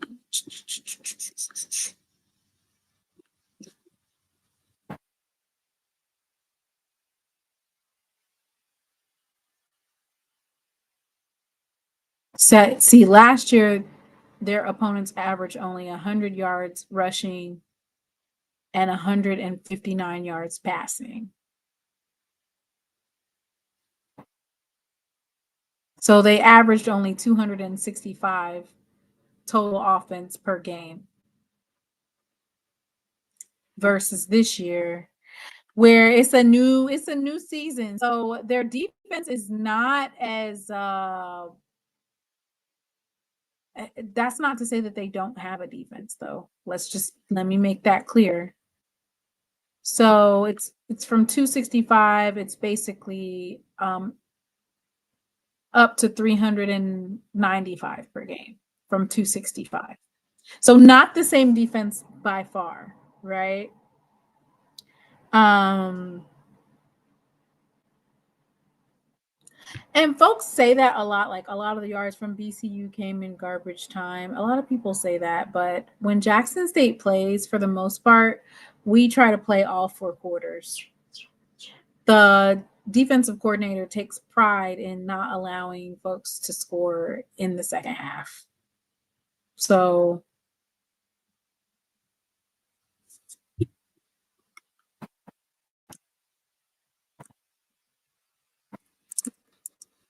you know,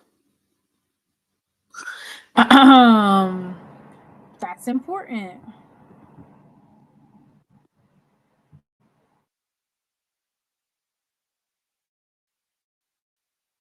I think that's important. So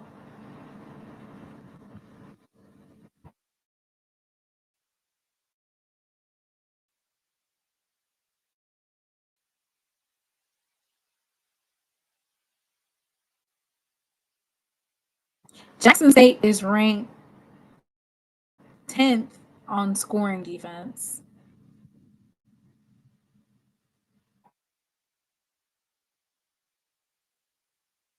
If you look up the stats.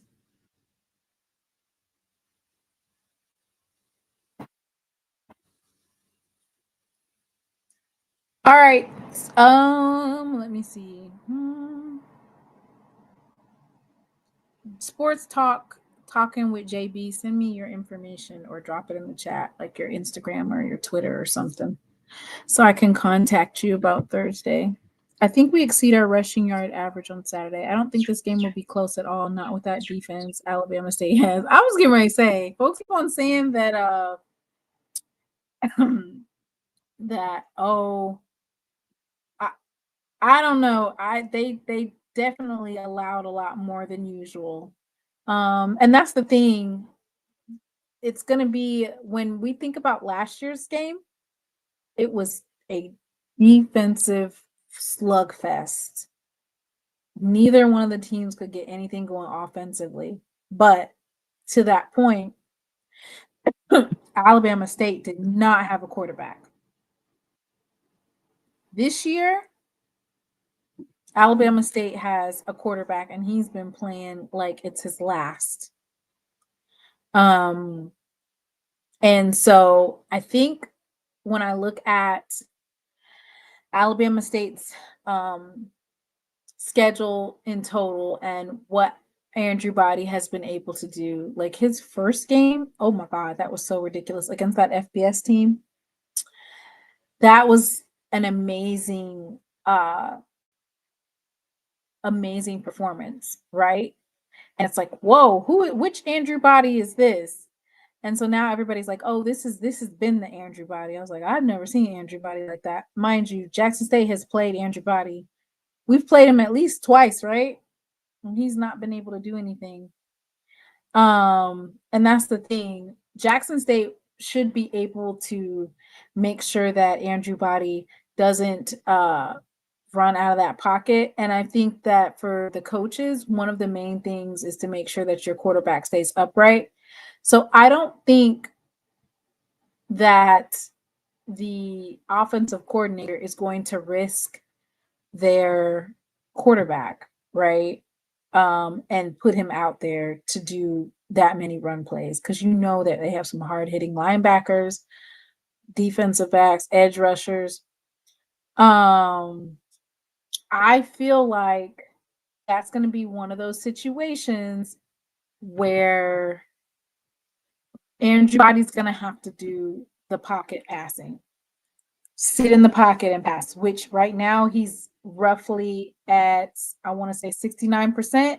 So it's not like he can't throw an accurate ball. He has 69.7% with 0 interceptions. But at that same time, our DBs and safeties, it's going to definitely be a matchups for sure. Ooh.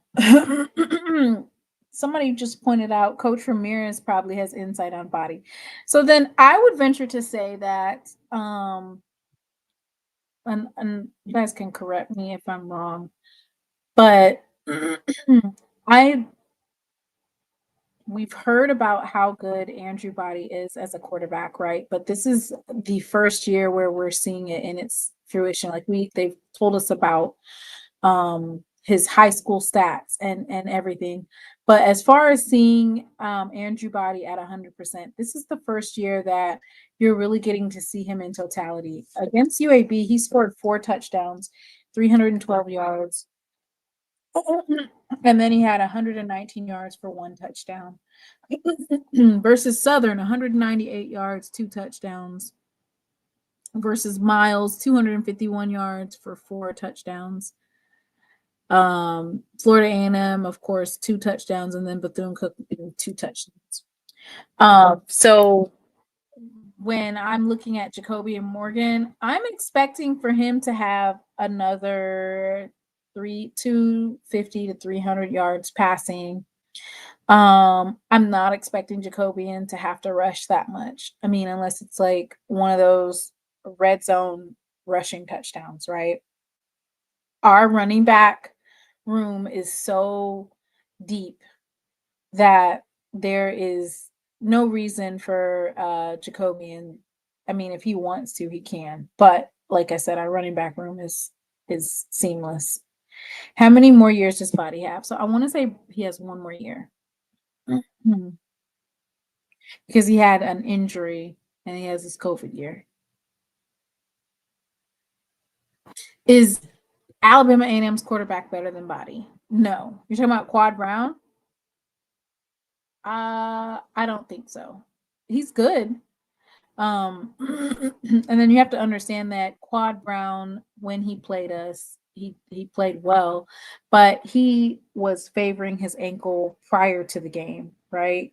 And so, you know, I think Quad Brown is a very formidable quarterback. But as far as saying like he's better than Andrew Body, I guess it kind of just depends on. Let's look at his stats. So Quad Brown is 6'5", 220 pounds, redshirt senior. He previously attended UT Martin prior to coming to Alabama A&M. Lord, they do not have none of this young man's statistics on the website. What in the world?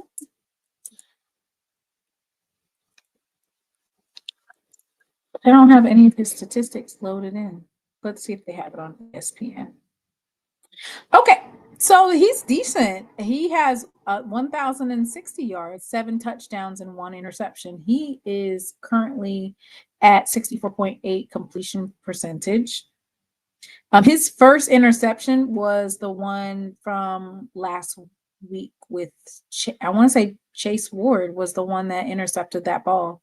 So prior to the game versus Jackson State, he didn't have any interceptions. He threw for 341 yards on Jackson State for 66.7%. Tennessee State 329 for 63.6. So he's actually a pretty good quarterback. In terms of being able to throw the ball, get it going.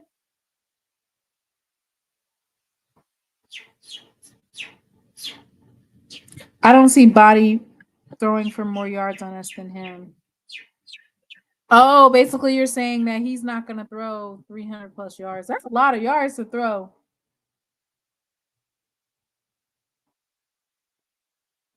quad is better than body. And what? So I would think that quad maybe is not better than body because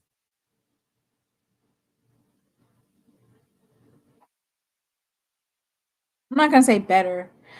So because quad hurt his ankle, he's not rushing as much. So he doesn't have the he's not rushing. So and body brings to the table rushing. Both so Andrew Body, Jacoby Morgan, and Quad Brown, dual threat in the sense that they all three of them can run. Quad Brown has an ankle that he's favoring, so he's not going to be running as much. Andrew Body has the run game going for him, so that's one of those things that when you look at which quarterback is better or which one is more lethal, I think the opinion, it kind of comes down to which style of quarterback that you like, and in game situations, what are they going to do, right? So Jacoby and Morgan, we know he can take off, but he doesn't have to because of his running back room. Andrew Body, a couple of times he's been the leading rusher on his team. In some of those games, he's led rushing.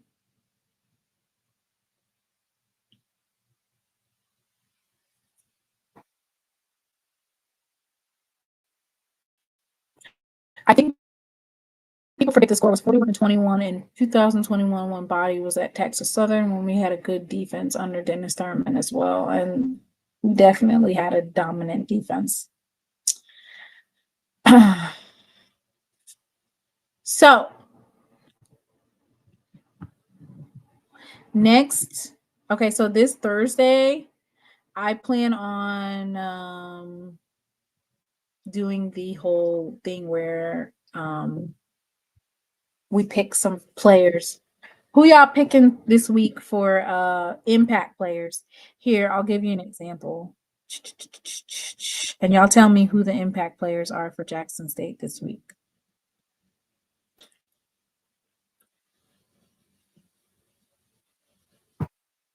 Boom. That's what it looks like. I'm definitely going to keep Kamari on there. Because I think that this week is going to be the most important part is the no-fly zone. So y'all go ahead and comment in the chat and let me know names so I can write them down. I'm definitely keeping Kamari Rogers though, because I think that the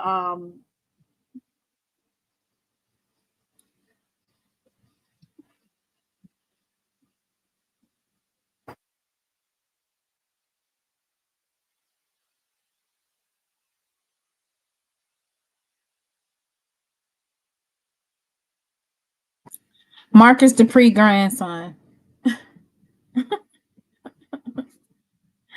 As Unc would say, Marcus Dupree grandson. Travis Terrell. So I think that just reminiscing on last year, one thing that Alabama State did was, which I anticipate that they're going to do that this year again, which is I really think that they're going to try to, as much as possible, eliminate the special teams in terms of like a punt returner, kick return. They're going to eliminate that. They did it last year when we were in Montgomery. They eliminated it by not kicking to Travis Terrell. So I would think that they're going to probably do that again this year.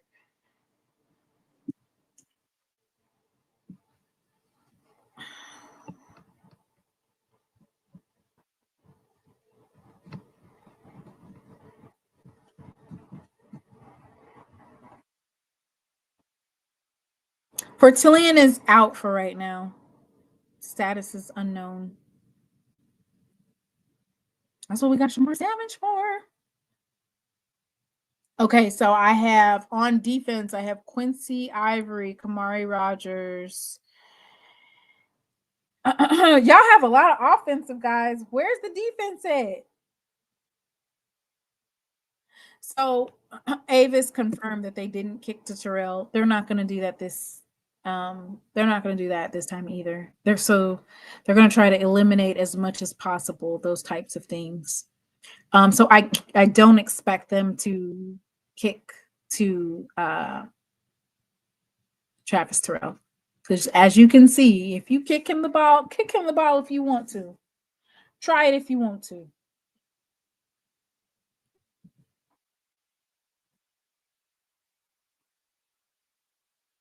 All right, Kamari Rogers. I only saw 2 defensive players. Y'all only said Kamari Rogers and Quincy Ivory. Oh yeah, Cam Salas. Oh yeah, Cam definitely.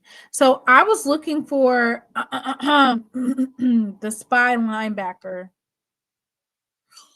If you were going to put a spy on Andrew Body, who would you use? Would you use Reed Pulliam, or who would you guys use as a spy? Or I don't know if it's going to be. I say Reed Pulliam. I would say Ashton Taylor or Shamar Hawkins, maybe even Shamar Hawkins.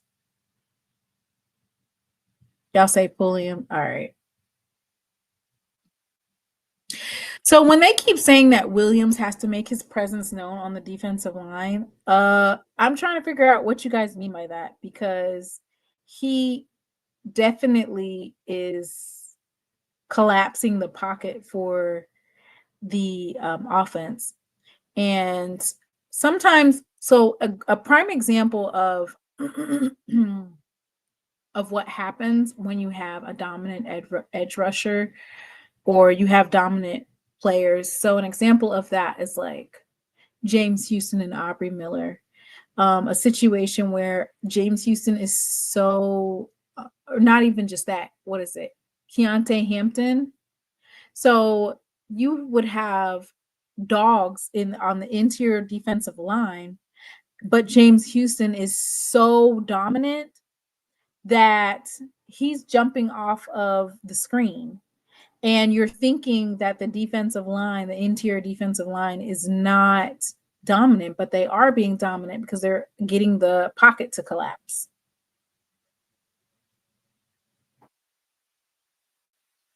Like, he's dominating. They're not running. So I don't know. I don't know what they're expecting. Are they expecting for Jeremiah Williams to come up the middle, or what is it that they're looking for from Jeremiah Williams? I just think that a lot of people are hyper focused on those types of plays instead of looking at, is he getting the pocket to collapse? Is he stopping the run? Or, are those interior defensive linemen stopping the run? So I want to say that our our edge rushers are so dominant, and they're getting the quarterback hurries, or, that sometimes you miss Williams being dominant.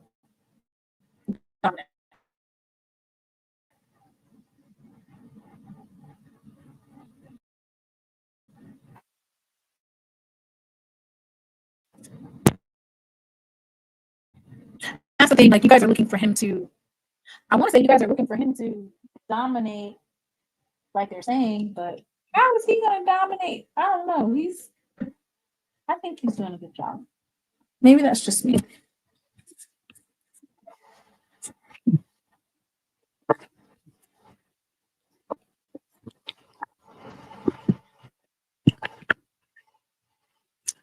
Maybe that's just me.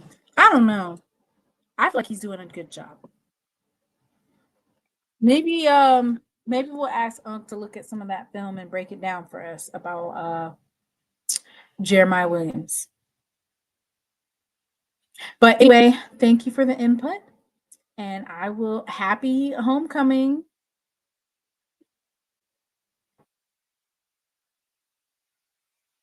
And So Jeremiah is getting double teamed every other play. And while Jeremiah is getting double teamed, that's when the Quincy Ivory can come around the corner, or Chase Ward. That's when your edge rushers are able to make plays.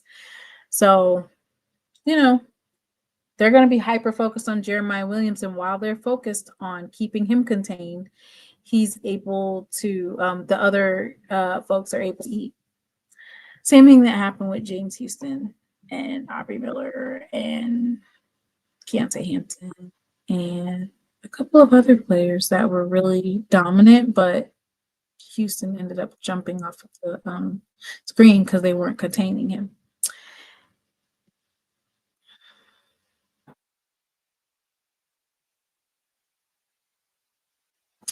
So I'm excited. Happy homecoming. You guys be safe. The I love. And have a good night. Yeah, man, hey, write a check your ass in cash, man. That's all I can say. Hello. Welcome back to Lessons with Kobe. Today, we will be learning the term belt to ass in sign language. First, we're going to break it down. Stay with me. Belt to ass. One more time. Belt to ass. Together now. Belt to ass. And that concludes my lesson. See you next season.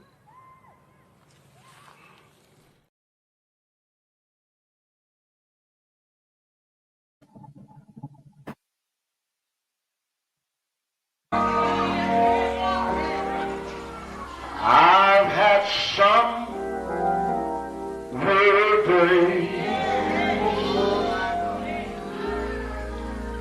and some sleepless nights,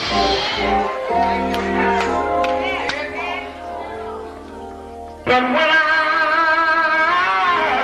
I look around,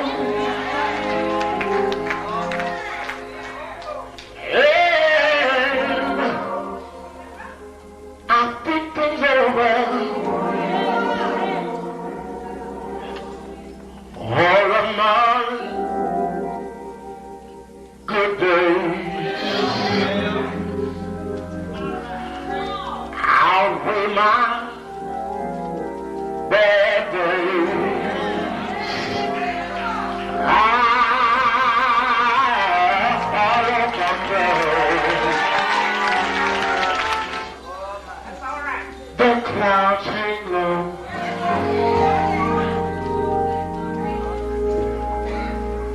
I can hardly see the road.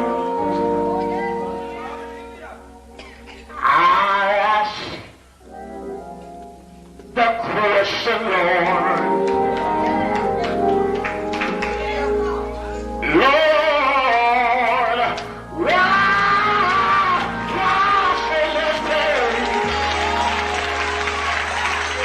But He knows what's best for me.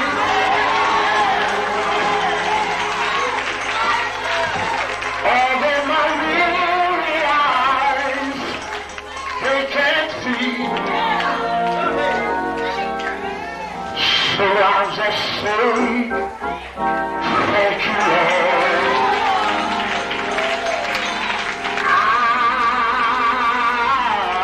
I won't complain.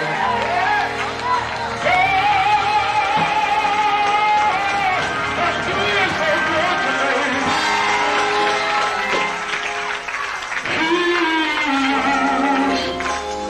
He's been good to me. More than this world.